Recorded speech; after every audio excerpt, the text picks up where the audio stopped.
From the far reaches of space to the darkest places on Earth, join us as we explore the haunted, the cryptid, the creepy, and more. Exposing Reality Radio presents the Spectral Wolfpack Show, your paranormal nightmare, with your host, Alexander Bobolinsky. What's up, Wolfpack? I hope everyone is having a great night. It's been an awesome day today for me. I did some thrifting earlier and found some cool radios that I can use for ITC, which is, instrumental transcommunication for anyone who doesn't know. Basically ghost boxing and the like. This weekend I'm speaking at the Alabama Paranormal and Bigfoot Conference. One of the first of its kind, really, and it's at Sterling Castle. It's supposed to have a pretty big turnout, so I'm definitely nervous about that, but I'm excited. I got a lot of cool stuff for my presentation, and so anyone coming out to that, definitely hit me up. I know Joe is coming, and Miranda, Ghost Biker, and a few others too, so it should be a lot of fun. Anything else? I've got some videos coming on YouTube and everything, so always be on the lookout there. But I'm ready to jump right in tonight. So our guest tonight, Stacy Brown, is the founder of Best Dudes Films, the Florida Skunk Ape Project, and director of the film The Pit, starring Les Stroud, which will be coming out. We're going to talk to him about it right now. Stacy, what's up, man? Hey, how you doing, man? Good. How's your week been, man? Actually getting over the flu. Yeah, dude. So, 4 out of the 6 people in my house right now have it. Dude, the flu. So I'm literally, yesterday, I couldn't hardly talk. So I guess just something's got to run its course. It's made for a rough week. Man, well, I appreciate you coming on tonight, even though you got the flu. No worries, man. So, can you tell us, do you have a release date for The Pit? Actually, no, and yes. So we're in editing now. We've shot everything that we had to shoot, and today I'm working on one of the edits, and all I've been doing since January 5th was watching footage every single day, right? So I gotta watch all these takes and keep the best ones. Yep. It's aggravating, but anyway, I'm on scene 56 out of 83 right now, and so we're working on it, and we most likely, because our goal is to have it at the market or release it somewhere around November. Right, so before then we'll be having maybe 2 or 3 screeners where we let select people, have a premiere in one town, let people come out and watch it. Nice. Have about 30 people or so in there that are giving us notes. Take them notes, re-edit it, put it back out for another round of it. Fix anything that maybe those people said, that the first people said as well, and go through that to kind of perfect it. But we're looking around November. Nice. What else can you tell us about that? I know you're still, in the pre-stages of the film and everything, but what was it like working with Les Stroud on that? Well, Les is a pretty good buddy of mine. So, it was fun. Because we're friends, just like every day. So just like everyday people, but yeah, that kind of brings its own challenges into it. It's all right, hey man, we're gonna get serious for a Yeah. minute. And because we cut up and stuff. But I directed the film, and I also when I went to Les with the story. Which is a funny story. So, I got this other documentary that's about to come out about the skunk ape. Mm-hmm. Called The Skunk Ape Lives. Well, while we were filming a segment for that, I went to take a leak into the woods. And my buddy told me, that was from the area, he's like, hey, man, don't go out there just walking off in the dark. So there's these deep pits all over this place. He said, some of them about waist, big around your waist, you'll fall 20, 30 feet down the ground. I was like, what? You know, I was just blown away by this. Like, this is a real thing. And then they showed me one the next day. And that was in February of last year. Damn. I wrote a script. I got an idea from that, right? Yeah. And I wrote a script for one person to fall into a hole and they have to get up. Well, I presented it to Les. I was like, hey, man, check this out. I got this investor who's going to back me up on this, you know, so if you're interested, you just tell me what you think. And he read it, and the original screenplay had just him, you know, and we had done another movie that should be coming out.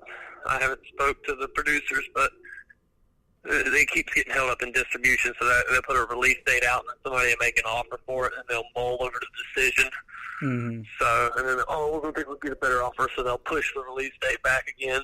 But this movie we did with Tom Green, that's where I met him at. And he's like, well, hey, man, you got to be in it with me. Rewrite the script. I like the concept. Rewrite the script, but you got to be in it with me. We're going to have 2 people in here. And I was like, all right, cool. So we went, rewrote script, or actually a brand new screenplay. Wow. I gave it back to him, and he's like, oh, man, dude. He's like, I love this movie. So it's kind of like a mixture of, like, Pulp Fiction and, I guess, No Country for Old Men. Mm-hmm. Nice. Maybe like an Inception vibe, because it's really, it's a movie about psychosis. Yeah, yeah. Right? So the premise to the movie is these 2 old war buddies are reconnecting after 20 years, right? Mm-hmm. Since the war, Danny, Les's character, has became a TV survival man, just kind of like he is in real life, right? So it's not much of a stretch. And then my character was a fisherman, just like in real life. So anyways, we're reconnecting, and while out camping and hiking, we fall into this pit, and we cannot get out. So the madness kind of ensues from there, you know. Wow. Yeah. Yeah. And it's, because it takes over like 65 days of being down in this hole with this one person. And, you know, you've got limited food and all that stuff. So it's more of a, it's not really like it'll be rated R regardless, you know, but it's really kind of, it's just kind of a weird movie, you know, so, but I really like it because we ended up, when we were shooting this last set in December, I wrote another ending while we were talking. We mentioned, somebody said something, and I was like, and I thought of something else, and it was one of the little trigger points, and it just, the mind started rolling, so we like broke for like 20 minutes. I was like, hey, I want to shoot this ending this way. Nice. And we still shot it the other way, so we got like 3 different endings. Yeah. We'll play around with, see which one we like, you know, and that's where the screeners will come in, you know, showing it to, you know, a house full of people and seeing what they think. You know, what are the reactions off of it? And then, you know, go back to it, 'cause you want to have your film tip-top shape. Oh, yeah. Maybe there's something the majority of people that watch it complain about. You definitely have to take that out. You know what I mean? Mm-hmm. Wow. So, yeah, filmmaking is a really awesome process and interesting process. And, I mean, it's a long process, but, like, the final product, you know, once you see what you've created and everything, like, it's going to be badass. Oh, yeah. Just the whole thing that went into this, because, like, in Florida, they consider the caves to be alive, right? Mm-hmm. So you can't film in them. You can't touch them. Can't touch walls and stuff. It kills the rocks. And then you can kill a rock. But apparently you can kill a rock. So, right? Yeah. And so we had to build this cave out of concrete and rebar. Wow.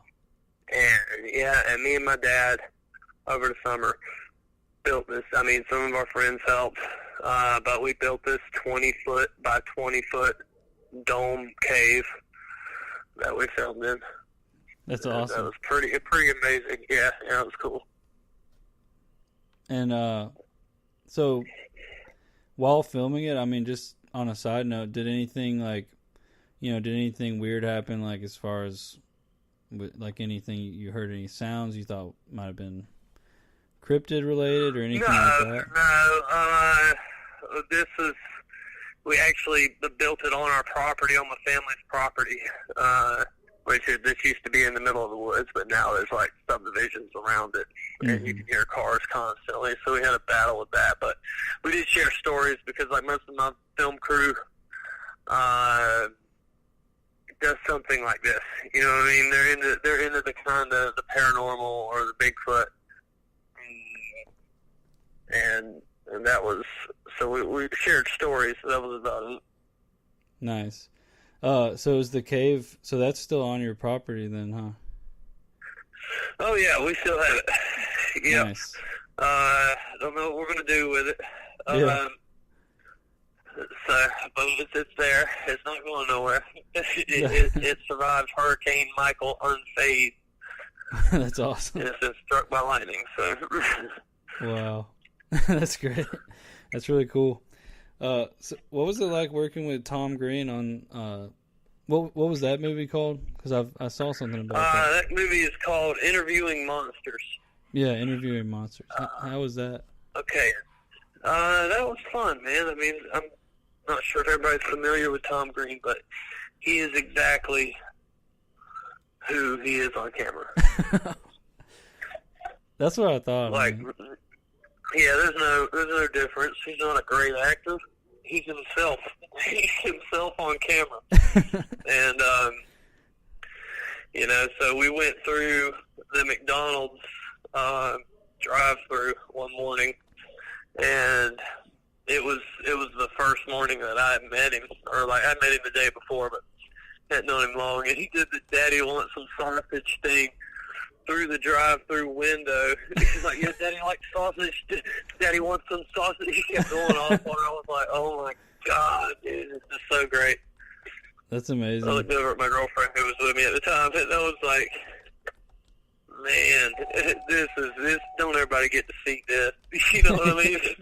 Seriously. Like I rode up to McDonald's in a rented Hyundai Sonata like Tom Green. That's pretty cool.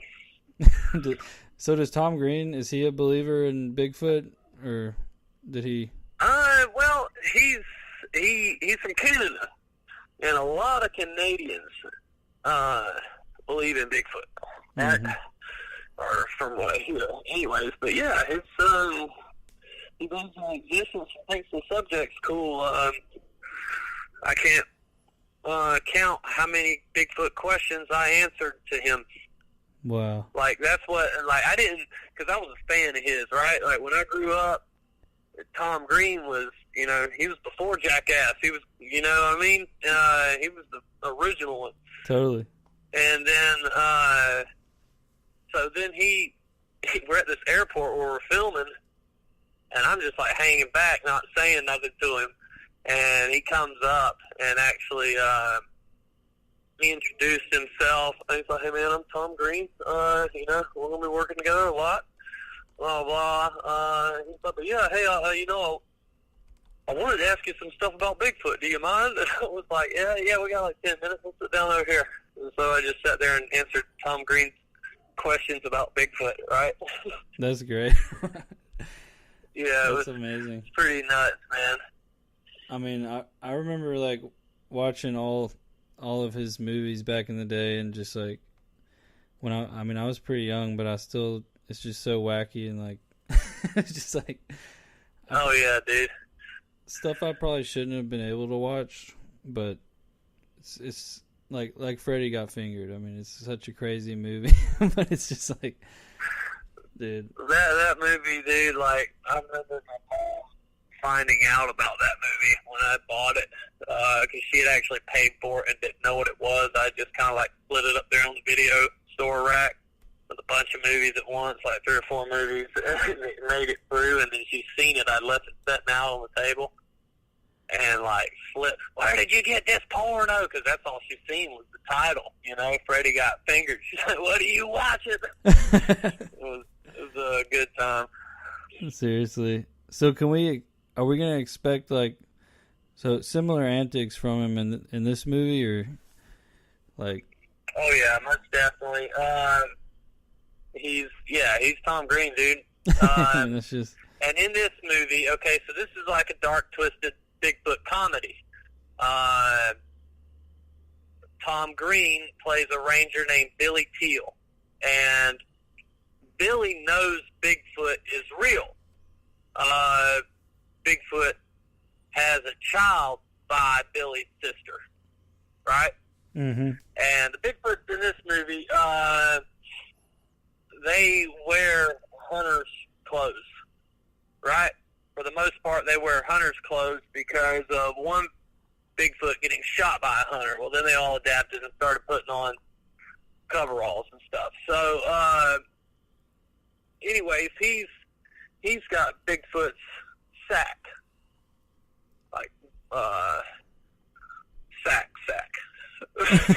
You know what I mean? So, and he's got it up on his mantle. Well, Les Stroud, his wife fell down a hill and died, and he thinks Bigfoot killed her. He's seen a Bigfoot when he come up on her body. Well, he told the cops that, you know, and they thought he was crazy, but they couldn't prove it, let him off or whatever. And he's a professor, and he's trying to prove Bigfoot's existence so he can, you know, prove his own innocence at the same time, right? Mm-hmm. And people won't think he's crazy. So he hires me. I'm a Bigfoot hunter there, and he hires me as his right-hand man while I end up becoming Tom Green's nemesis. So we end up fighting throughout the whole film.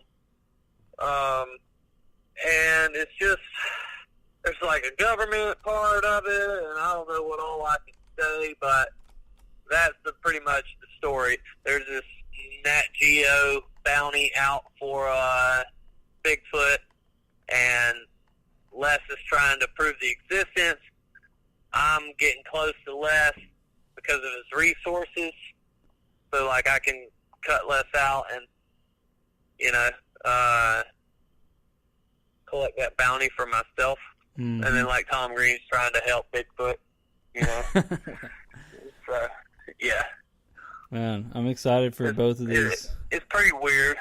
Rick Dyer's in it. He plays himself. He plays a hoaxer, serial hoaxer.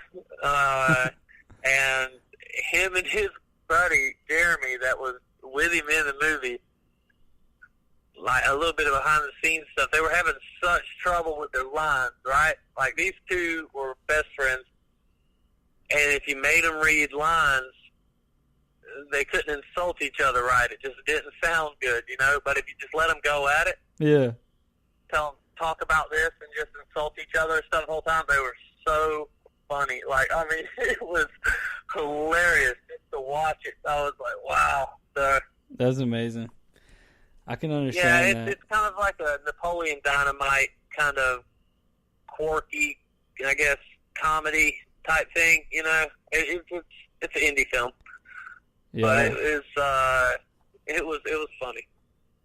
I'm definitely gonna watch that when it comes out, because that sounds hilarious. Yeah, like if you take Bigfoot too serious and you don't want to make a joke about it at all, then you shouldn't watch the movie, because it's they're just having fun with it, you know. The Bigfoot, yeah. Bigfoot's a character of his own, you know, in that movie. So nice. It's really good though. I mean, that's another thing. I like to have fun with the paranormal and Bigfoot. I mean, I know some people have gotten on to us for being too, having too much fun on a live stream or something but I mean, why not have fun doing what we love too? I mean, I don't know. Yeah, I mean, I can't go and do something and not enjoy it, because if you don't enjoy it, what are you doing it for? You know what I mean? Yeah. Why do I have to act a certain way? Why we got to be serious because it's Bigfoot? Because, the rest of the world, they already don't give us credit. Think about what you're doing. You're out there looking for a hairy man in the woods. Yep. All right? So, yes, that people are going to think you're nuts. Why don't you understand it? Like, it's okay. I accept it. Yeah, I've just accepted I mean, I understand what it sounds like. I don't understand why people have to get serious. I mean, plus I am already weird, so it's like, just accept it. And I still want there's that hat that says, Bigfoot ate my ass or something. Right. I wanted to get that hat pretty bad. But, I mean, and I can still be serious and still, show evidence and go out and be serious, but I still have a great time. I mean, I don't see anything wrong with it. Yeah. People take it too seriously. They get into like when these people are criticizing people's evidence they put out, right? Yeah, they get to calling people hoaxers, and they're looking for ways to catch them. Hey, this don't add up, and everybody just tears everybody down. And I mean, ultimately, I guess everybody could be a hoaxer until there's something proven. What if there's never nothing proven? Exactly. I mean, everybody looked like we were all lying. You do to the general public. So like, why are you so hard on each other? You should be, pushing each other up. I mean, yeah, go for it, dude. That's a good sign. Dude. I'd like to go out with you or whatever. But just being nice. The Bigfoot community online. I'd rather swim in the water with a bunch of gators. Well, yeah, it is like, you're right. It's all online too. Like, I mean, I stay out of any drama or anything like that I see. Like, I just, like, it's like that in the paranormal too sometimes. And like you said, I mean, I've been called a hoaxer, like anyone has. I don't even let it bother me. Like, I don't care if whatever someone thinks is fine. I'm still going to do what I do. And, like, the people who know me know that I'm not a hoaxer, and that's really all that I don't really care. I mean, and that's another thing. It's like, why are you labeling people when you don't really know? But why are you labeling people like that? You're out, hey, okay, we don't need to believe this guy because, okay, we all know Rick Dyer is actually a hoaxer.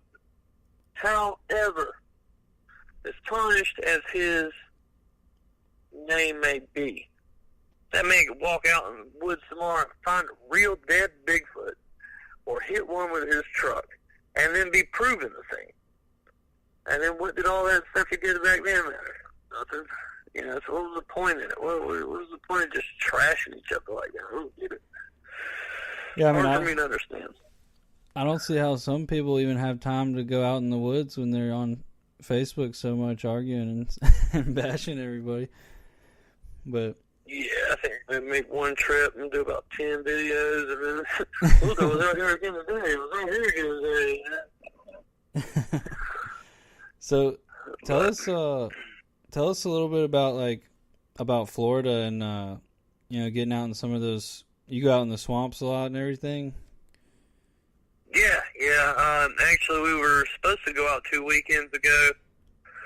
Or no, 2 weekends. It was this last weekend. Yeah, I've been sick, and it just has felt like forever, I guess. Anyways, we were going to go out, but the whole campsite was like 3 feet underwater. Oh, man. We couldn't do that one. And then, which was odd, because the same day we canceled it, I got a text from a buddy of mine that lived in town with me. And he's like, hey, man, I'm with this guy, and he said he saw a Bigfoot, and that there are 2 other people that saw it 3 days ago. and they all saw it in the same location over a month, right? So I got to go down there and investigate that. The guys, it was a 45-minute ride to the spot from the guy's house, and the guy did it on his own time and his own dime, you know? Yeah. Not tame or nothing like that. And I don't think he would have went through the trouble. And then his buddies actually met us there. You know, the other guy that had saw it too, because all the hunters there in the woods in that section of Tateville, I guess they all know each other, you know, or they're familiar with each other. Mm-hmm. But anyways, that they had all seen it within like 300 yards of each other, and so I got to go down there and investigate that, and we got a campsite. I got the 2 campsites right around there booked up, so we're going to hit it next weekend. That's great. We schedule it because it's hard to go out here, you know, because hunting season in the wintertime. Mm-hmm. They run dogs, you know, and so it kind of makes it, you know, when somebody's dog coming up on you, and then, you know, most of the places won't let you camp. So we'll go to, like, state parks. We would usually do, like, Torreya. It's always high and dry, but Torreya's, like, completely destroyed. That place would never look like it. It did in my lifetime, is what the ranger told me. Wow. Damn. Yeah. I've been, I'm from... Hurricane rock set up through there, dude, and, like, every tree at like 8 to 9 feet off the ground, it just snapped. I'm talking about big old trees. It literally looks like a bomb. I mean, just whole sides of hills, just nothing on it. Man, that sucks. Yeah. That was where my dad got his thermal footage, and you know, we did a lot of squatching there. That was a nice habitat for him because it's so huge, and you know, it was protected. You know, so it's like 15,000 acre state park. Man, that's sad that. And that thermal footage that was on Finding Bigfoot, right? Yeah. That's awesome. Wow. Yeah, but I'll never take nobody else out there again. Hell, I don't even know what it would look like or where it would be, probably. I haven't went back, but, you know, I used to take people out there all the time, taking them to the spot. Me and Dad did it. Was something we love to do. Yeah. It's really sad about the hurricane damage, and, like, I've been, I'm trying to think of the swamp that I went to because I live in Alabama, so we come down to Florida occasionally. I was trying to get out to, I think it's Mayaka. Yeah. Mayaka, yeah, and then I think it's the Green Swamp or something like that, or Yeah, Green Swamp's a little bit further north. Mm-hmm. Yep. You know, Ocala National Forest is a good place. That's a really good spot. The Glades, see, Florida, you have like all these different ecosystems in Florida. It's not all the same. Mm-hmm. But the Glades are they're their own place, man. Yeah, I bet, man. I still haven't been, but from what I've seen, looks pretty crazy.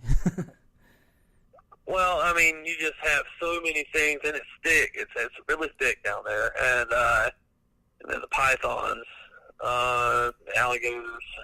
That's the problem with Florida. It's like snakes, man. Mm-hmm. Snakes, because you can't always see them. You know, and some of them have a pretty nasty bite. But most of the better bigfooting in this state is where the black bears are at. Mm-hmm. Yeah. And, you know, if people argue with you, well, that's where your sightings are, because seeing bears. Yeah, some of these people ain't seeing bears, you know, and the bears, they're huge, and the population's thick. They're the same thing a Bigfoot would, so why wouldn't the Bigfoot be with them too? But, you know, mm-hmm. they tend to hang out, you know, in the swampy areas, like in the dry spots. Like, so Nice. it's yeah, I love it down here because like depending on where you're at, we were down in Gothi State Forest, and we were whooping, and then like I got a return whoop from in the top of a tree. Wow. And then it whooped again, and then like 30 of them started going off, and it was monkeys.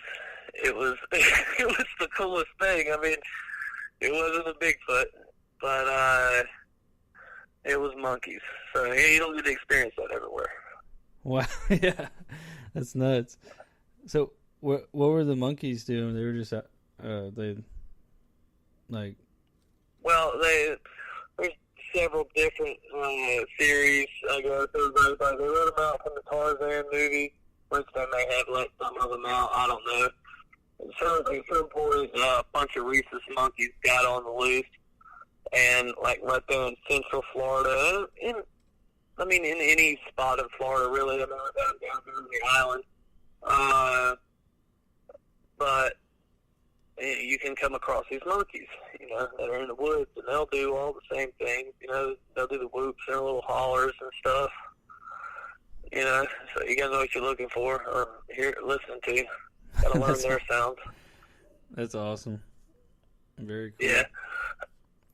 Yeah, I remember there's like a trail near my grandpa lives near Clearwater, and there's like a trail there. They have some like caged monkeys, but I think one of them like escaped a while ago. I'm not sure if they ever found it or not, but I remember going down there and seeing them. Well, there's a lot of when the hurricanes come through Mm-hmm. and these buildings are destroyed.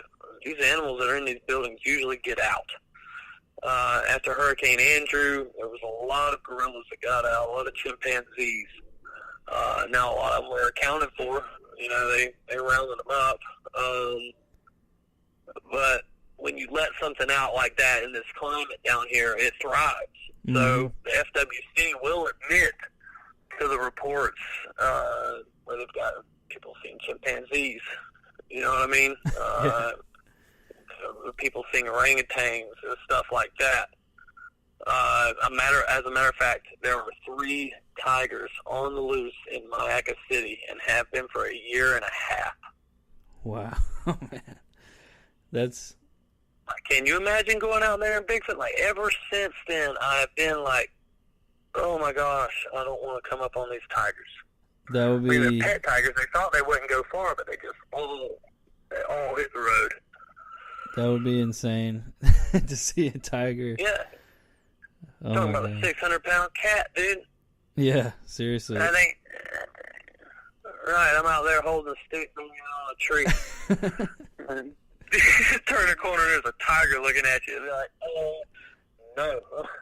Yeah, I think I would just die right there, just on the spot. Be like, I don't know. I'd probably try to like be cool with the tiger, but that would be insane. I would be freaking out. like I'm sure the tiger, you know, if it showed itself to you, is just there to hang out. So yeah, because you know, you probably wouldn't make even, the situation good. probably wouldn't even see it coming. It would just come and get you by the neck, and then that's it. Right. Damn, that's Bite insane. your own back and neck. But yeah, when the stuff gets out in these woods, they can't.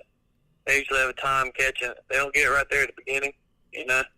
Wow. It's gone. But that's the same thing with like the snakes. When all them things got destroyed, all them places got torn up.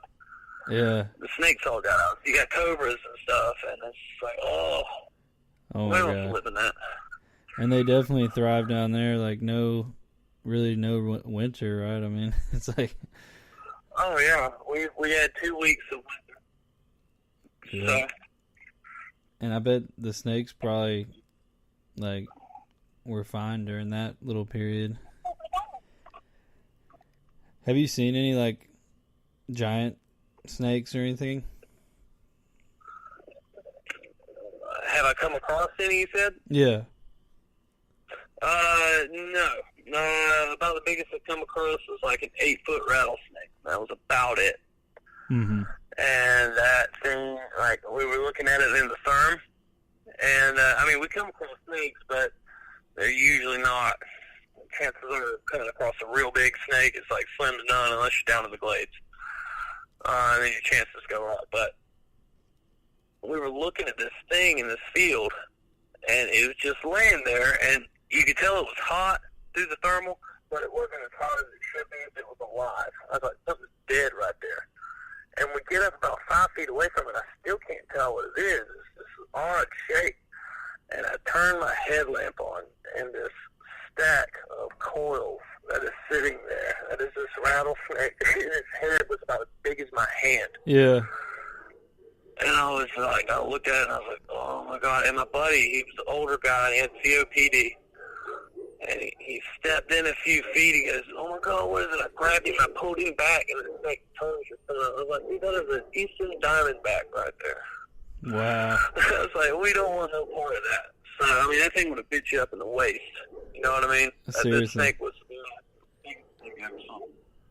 That's nuts, man. That's definitely bigger than anyone I've seen.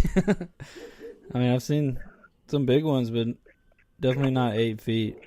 Probably about 4 or 5. Yeah, I think the biggest I had seen was about 5, 6 feet. But this one just took the cake.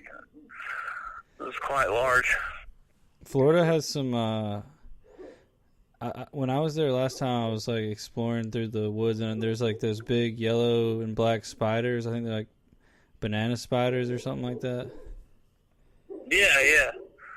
Well, orb weavers or whatever they call them, banana spiders. Yeah, those were pretty nuts to see. They were pretty big. Yeah, they'll bite you. They'll bite you right in the face, just in case you were wondering. Yeah. I know that firsthand. When we were filming creatures, like I think 3 people get bit that week. Wow. Yeah, there's just so many webs all over the woods. You're walking through them.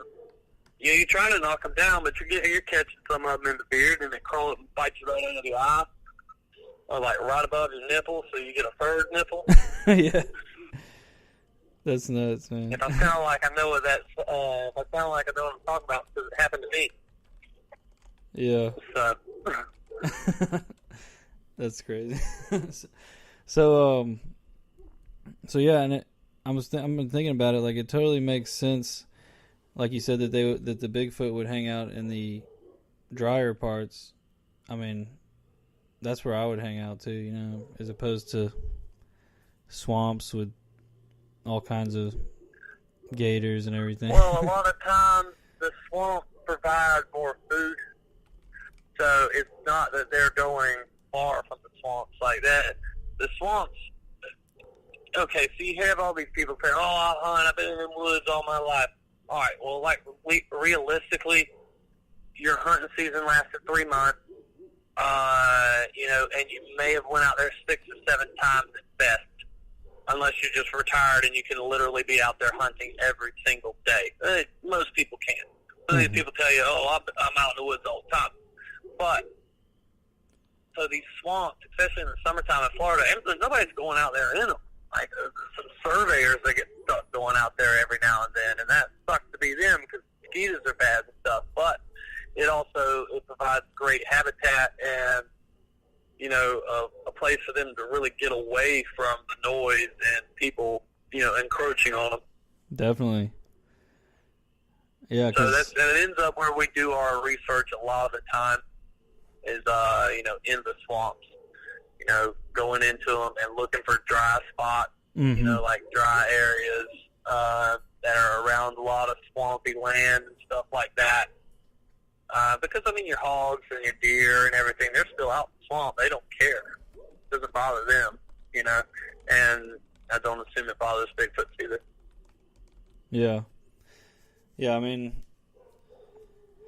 that's what I would think, too. It makes sense.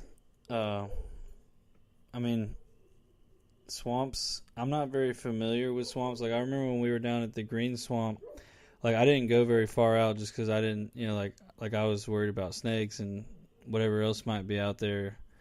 But you know, what all do you think they eat out there? Oh, well, I mean, swamp cabbage, which is pretty much like a palm frond, you know, like a palmetto, okay? You've seen all the palmettos when you're down there, right? Yep. Well, you can snatch them up and eat the ball off the bottom of them, right? You can't eat a lot of it because it's got iodine in it, and it'll, like, I guess, you know, be too much, poison yourself, make yourself sick or something, but you can eat a good bit of it. They sell it in restaurants, like country cooking restaurants throughout the state. Swamp cabbage, palm heart, things like that. So, I mean, when you're looking at it, all of that food, and you know how many of those were. Okay, so that's just like before you're into the really swampy areas. Once you're in swampy areas, you know, your leeches, snakes, amphibians, like frogs, you know, just, dude, I mean, if there's the fish that are in there, there's so much. Yeah, it's like a buffet. Yeah, you know, it's, in my opinion, the swamps of the South provide the best habitat for this creature. I'm not saying that they're not out in Washington, because they definitely are. They're out in California, but I don't think they're as better off as down here. I mean, yeah, it's hotter, but there's so much to eat, and nothing really freezes. I mean, can you think about having snow on the ground for 6 months? How hard that would be, how bad that lifestyle would probably be to the population of that species. Yeah. I mean, because winter probably kills how many of them? Exactly. You know what I'm saying? But then I guess on the other end of the spectrum, the summer kill, you know, when we're down here and it's 100 degrees in the swamp, but I don't think so. We get so many reports of these things swimming. Yeah. You know, like actually being seen in the water. So you can always cool off, but it's hard to get warm. Exactly. Yeah, that makes a lot of sense. I mean, and yeah, it's like they could literally probably eat all day. I mean, there's all kinds of different stuff they could eat. So, I mean, it depends. It is like anywhere else. It depends on where you're at. You know, because you can be in an area in the woods and there not be nothing. But usually when you're around the water, you're good. You know, unless something's done came through and ate everything out of there. Like the hogs. Usually the hogs, they'll just roll right down the river. You know what I mean? They'll stay in this area and eat everything they can, and they'll move on to the next one. And that's all the wildlife kind of does the same thing. You know, once all that food's gone out of that area, they just kind of shift. So, yeah. Wow. Any reports about seeing them like around gators or doing any like getting attacked by gators or fighting with a gator? No, I haven't. The Lettuce Lake footage.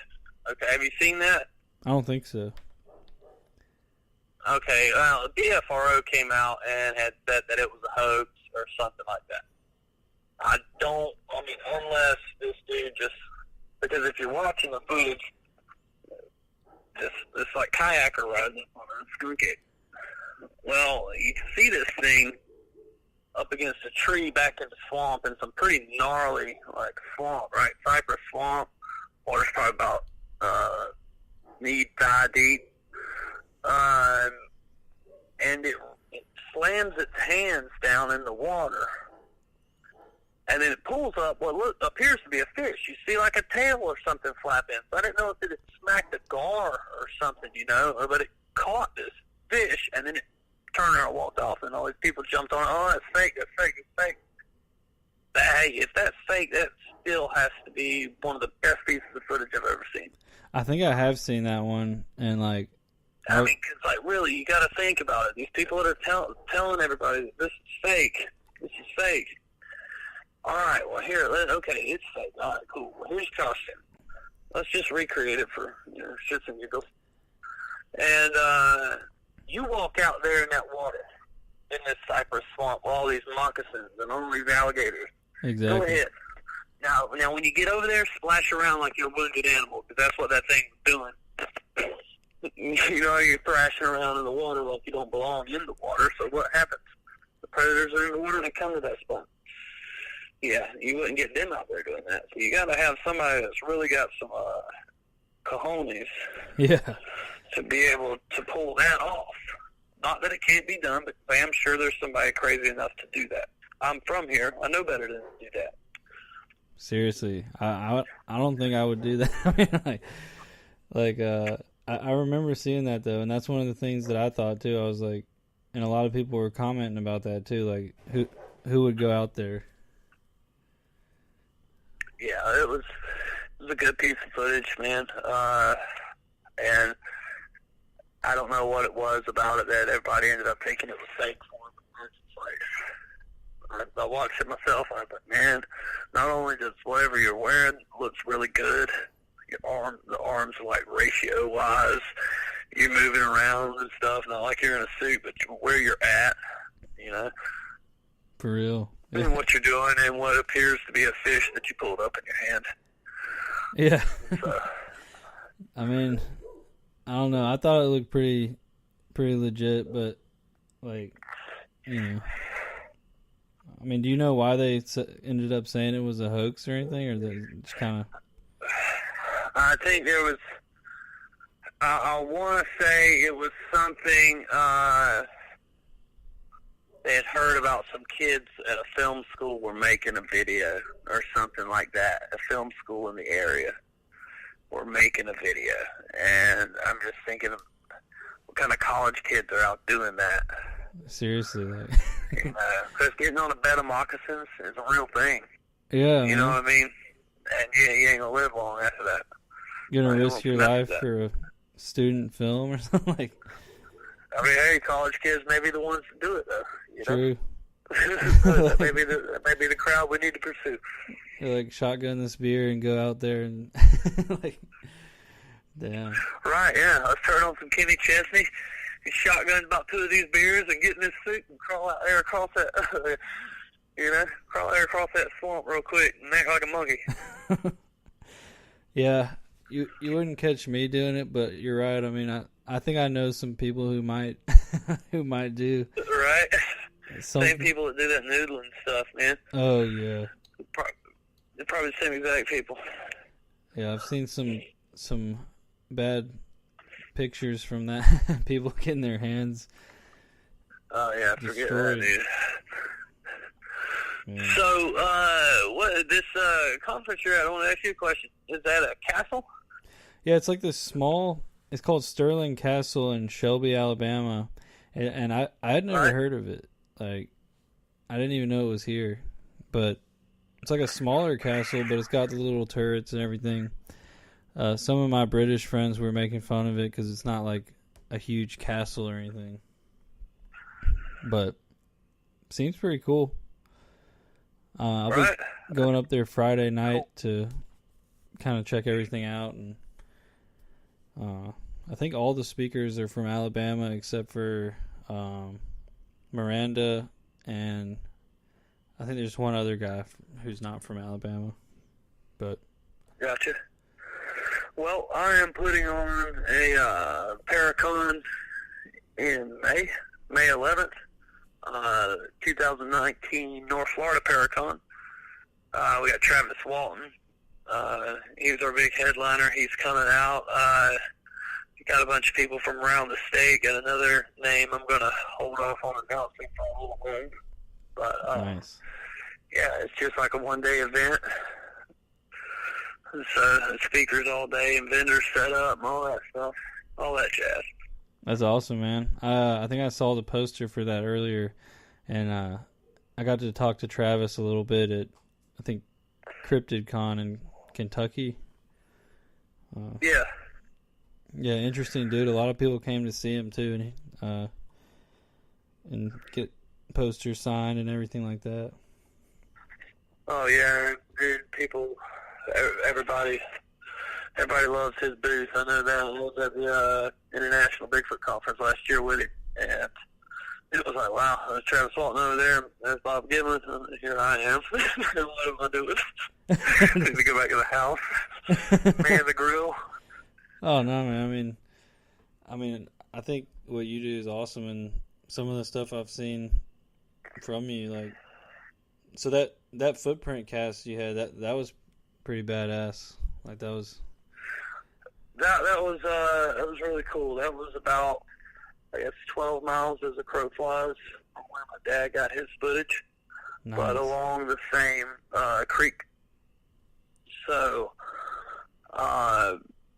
what had happened is we had a big expedition. We had like 20 people or more. I don't remember the exact number. And we got permission from the park to be in all their extra land. The park's only like, Torres State Park's only like 3,500 acres, but then they own like another 10,500 or something like that outside of the park. They've got fenced off, but you have to get special permission to go out there to it. So we had people all over the place, and we get the call. A guy named Dean, a guy named Josh had showed up at the Bridges house, and they went and they got out of the Land Rover. They parked up on the hill, and they walked down to the cabin, getting their gear ready. And the car alarm went off on his Rover. So he's sitting there trying to turn it off because it's right at midnight, it's blaring, and he didn't want to wake the landowners up. So he's walking up there, and he's hitting the button, and it finally goes off right when he gets right to it, right? And they're trying to figure out why it went off. So he walked back down there, pressed the button to see if he could maybe hit the button while he was down in the cabin, but it didn't reach. So they go back up there, and there was this whole, like, smudge print across the hood. Mm-hmm. So Dean's like 6'6", like 325 pounds or something. Big old dude. And Josh is like 6'4", like 270. He's a pretty big dude too. And they sit there and they film themselves trying to recreate this. They're trying to bump the car to get the damn alarm to go off. And they could not do it. Both of them hitting it at the same time could not get the alarm to go off. So they couldn't figure that out. And so they're sitting there shining the hood, just looking at the print, and when they do, something growls at them, right? Mm-hmm. And terrified both of them. They both, Dean pulled his gun, and then like the thing was still growling. And then they walked back down to the cabin. They said the thing followed them through the woods, and I was sitting there looking at them. And so they called me in a panic. They're like, y'all got to come here and get us. Come get us, please. We're going, blah, blah, blah. They were scared to death. And I'm talking about big old dudes. Yeah. And so we show up, and whatever it is had left by that point. Because I think we were coming from Beaver Dam Creek, so I think we were a good 40 minutes from them. Because we had to come out of the woods, get in the truck, and ride to them. And they were shaking, scared, ready to go. And so then they leave. We come back at the break of dawn, me and David, and we just walk the area. We're seeing all these tracks around the cabin, like running back and forth. All these tracks. I'm like, damn. So we follow them down, and we find this one track in the road. So then we call everybody else to wake everybody up. I call Josh and let him in, wake everybody up, and tell them to get out here as quick as possible. We eat breakfast after a while. So then we had 20 people combing the woods.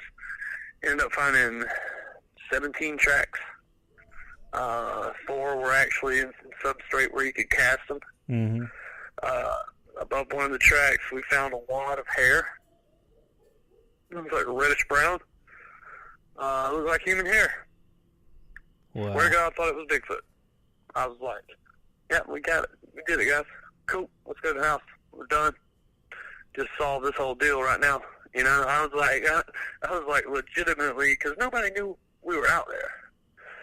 You know, I mean, the landowners are in the 60s, they're not bad. They're not going to get out there and growl, and with the possibility of being shot, unless it was carrying guns. Seriously. For our own protection. Yeah. So, anyways, we send I won't name the labs, but we send the hairs off. 2 different labs. We get 2 different answers. One of them tells us that it is a black bear. But our black bears are not like California where they go kind of red or stay black. And then the other one told us it was a cat. Huh. Yeah. I was like, I would have taken either answer had you been backed up by the other one. Because both of them were so positive of themselves. They're like, no, your other lab's wrong. Sorry, man. I know what I did. I know what I seen. They're not testing it.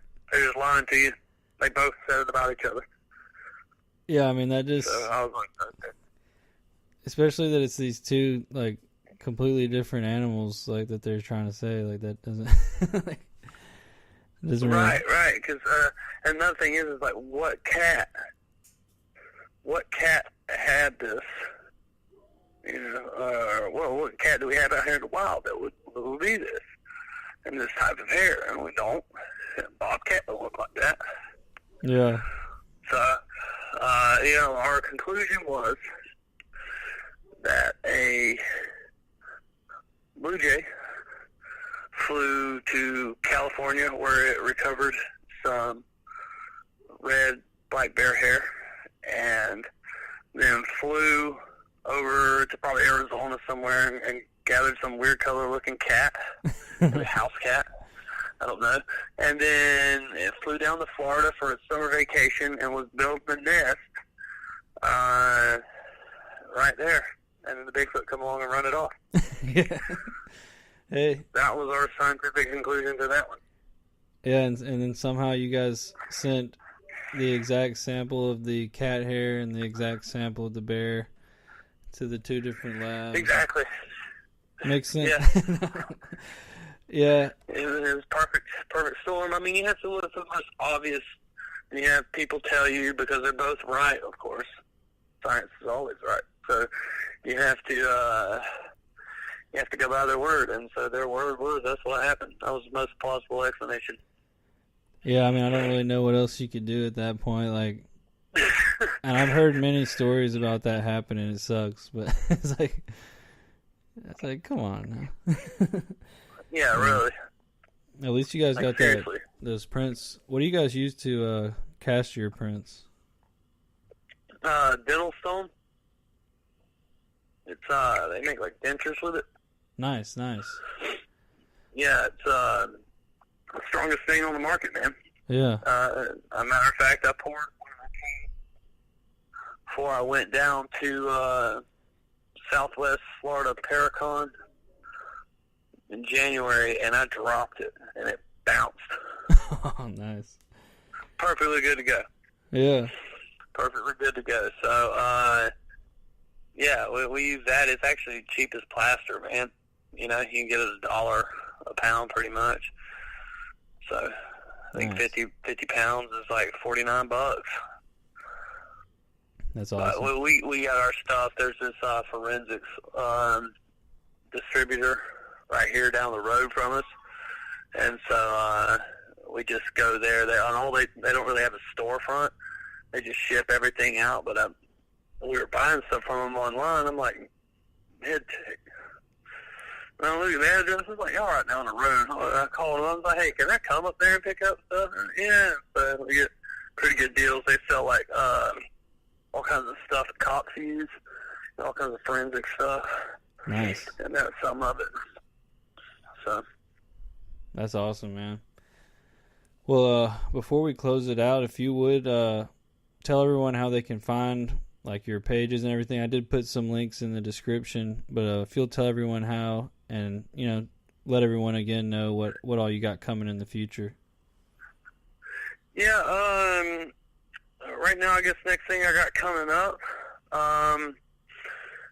would be The Skunk Ape Lives will be released. It's a documentary pretty much of the best encounters that and reports that I'd taken over the last 7 years, and put those out. So that'll be out on Amazon soon. You can check out my Bigfoot site, Florida Skunk Ape Project, on Facebook. Follow me on any social media at Bigfoot Stacy, and The Pit coming this winter. Nice. Starring Les Stroud. So. I'm excited. I'm going to definitely watch it, man. Yeah, man. Yeah, I'm excited hopefully to get that done. Get to rocking on to the next project. Hell yeah. Well, thanks so much for coming on, man. I really enjoyed the talk, and definitely learned a lot about Florida, about some of the films you've been working on, and skunk apes there. It's really good. Well, I appreciate you having me on, man. Yeah, if you're down this way, dude, just hit me up. We'll Definitely. go inform ourselves. Yeah, man, I'd love that. And hit me up if you're ever up near Alabama. What part? What part of Alabama are you? I'm out of Birmingham, around kind of mid-central Alabama. Oh, okay. Yeah. My girlfriend's got family up around Tuscaloosa and Dothan. Yeah, it's not far. Tuscaloosa, about 40 minutes, 45 for me. Gotcha. Nice. Well, cool, brother. Well, have a good night, man. And like I said, appreciate you having me on. Thanks, man. And if you could, we usually ask our guests, and I always forget, but I remembered tonight, if you would do a wolf howl, or you can do a whoop if you want, but we usually do a wolf howl at the end. If you're feeling up to it. I know you're... Yeah, my throat's kind of shot, bro. Got a little one in or not? Yeah. No, I'm good on the wolf howl. All right. Well, I'm trying to keep what I got on my voice. Dude, I understand. I'll get you back next time when you're feeling better. Yeah, hey, definitely you'll get the best wolf howl ever next time. I try it right now. I'm probably going to sound like a 13-year-old boy. No worries, man. I understand. I hope you feel better, man, and yeah, have a great night, dude. Yeah, bro, you too. All right, man. Peace. All right, everyone. That was Stacy Brown. He was feeling sick, so we couldn't get the wolf howl. It's all good though, because you know that I'm gonna wolf howl at the end anyway. So we always at least get one wolf howl, and I have missed like most of the guests on the wolf howl. I always forget, but you guys always remind me because you guys are the best. I hope you guys enjoyed the show. It's really awesome. I really love Florida, and like hearing about some of those swamps and just the different things that go on down there. But anyway, like, I'm really excited for this weekend, but I'm also pretty nervous. I've worked on a new presentation. I hope it goes well. I've put it all together, and lots of different evidence and things like that I'll be showing. So I'm hoping that it goes over well, how I've got it planned out in my head. I've been practicing, but I'm not going to practice too much and then just make myself, even more nervous. But I should be good, though. So anyone coming to the Alabama convention this weekend, I will see you there. I know our boy Joe is coming and Miranda is coming. It's going to be a lot of fun. You might see some live streams pop up, We might be getting out to some of the local spots. I'll probably take the squad out, whoever's here. So whoever comes to Alabama, we will go and get into some shenanigans somewhere. It'll be fun. Anyway, let's see what else is news. Madhouse Paranormal documentary coming in April. The trailer is out. If you have not seen it, definitely go watch it, share it, everything like that. Any of these shows that I do on the Spreaker, you can check out any of the past shows or download the shows, anything like that. You guys know that. Anyway, I think that's it. A huge thanks to Stacy Brown for coming on, telling us about the Pit, Skunk Ape, the Tom Green. I think it's Interviewing Monsters, I believe. All that stuff I'm excited to check out. Like, I definitely am. All right. I think that's it. I got to go pick up my car now from a place where I left it parked. So I'm going to go do that.